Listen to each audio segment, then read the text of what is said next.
बदीन मां सिंधियाना news network जी reporter Roshandin गौरे जो मूजिब गस्टा तालका बदीन जे नई बॉडी जे हलफ बर्दारी तकरीब थी जंहिंखे ख़िताब कंदे बदीन जे MPA हाजी ताज मोहम्मद मल्ला महिमान ख़ासि तौरु शिरकत कई।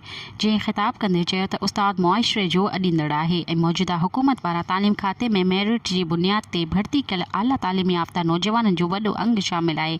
संदसि महिनत जी बदौलत बहितरी ज़रूरी ईंदी। हुन चयो त गस्टा तालका सुठी रिवायत जो बुनियाद रखियो आहे जो नवनि आयल उस्तादनि खे एज़ाज़ बख्शियो।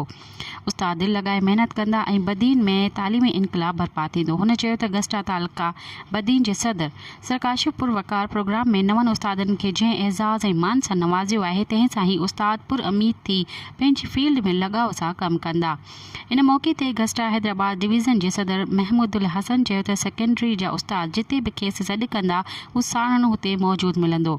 तकरीब के ज़िले सेकेंडरी ऑफिसर अल्लाह ॾिनो मलह चयो त हू सम्झे थो त यूनियन ऐं ऑफिस अगरि गॾिजी कमु कंदा त यकीनन उस्ताद जा के मसइला बाक़ी न रहंदा।